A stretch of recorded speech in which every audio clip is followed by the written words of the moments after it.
Hello दोस्तों, आज हम करेंगे हिंदी डिक्टेशन जो कि 100 शब्द प्रति मिनट से रहेगी। चलिए शुरू करते हैं।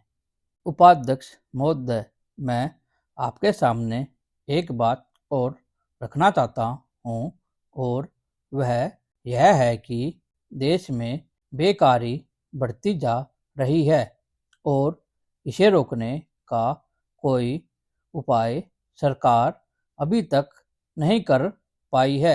सरकार अपने दूसरे कार्यों में ऐसी उलझी रहती है कि उसे इस ओर ध्यान देने का समय ही नहीं है। यदि बेकारी की समस्या की तरफ सरकार ने ध्यान नहीं दिया तो देश का जो बेरोजगार वर्ग है वह क्रांति कर सकता है और अगर ऐसा हुआ तो सरकार को बड़ी परेशानी का सामना करना पड़ेगा।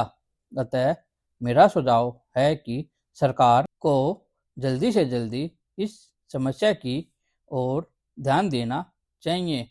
यह बेकारी ऐसी नहीं है कि फूंक मारते ही दूर हो जाएगी। इसलिए सरकार को योजनाबद्ध तरीके से काम करना पड़ेगा। नए नए रोजगार के अवसर सरकार को ढूंढने होंगे। पढ़ाई के ढांचे में परिवर्तन करना पड़ेगा तथा कुटीर उद्योगों की ओर बढ़ावा देना होगा।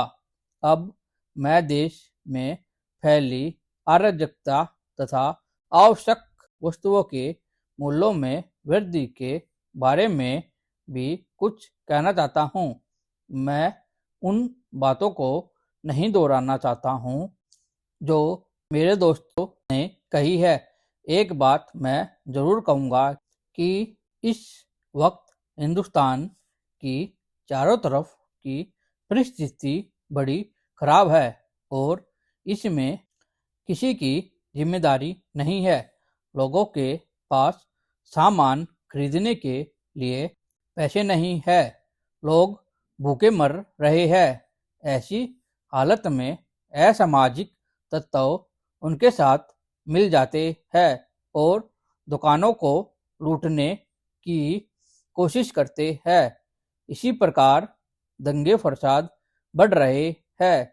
इन सब का कारण मूल्यों में वृद्धि से लगाया जा सकता है।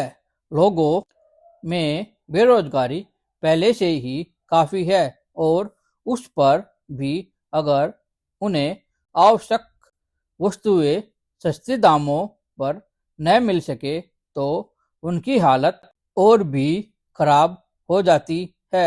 एक बात बिल्कुल साफ है और सही है कि अगर सामान बाजार में होगा, चाहे वह चीनी हो, गेहूं हो, चावल हो या कुछ भी हो, और लोगों के पास उन्हें खरीदने के लिए पैसे नहीं है तो वे लूटपाट ही करेंगे।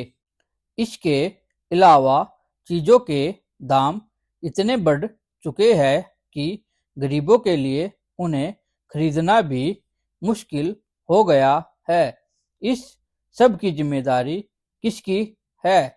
क्या उस गरीब की है या राजनीतिक दलों की है? मेरे विचार में इस सब की जिम्मेदारी सरकार की है और इसके लिए मैं सरकार को बता देना चाहता हूँ कि जल्दी से जल्दी इसका कोई ना कोई इंतजाम किया जाए। आज जमाखोरों तथा सरकारी अफसरों में एक समझौता हो चुका है।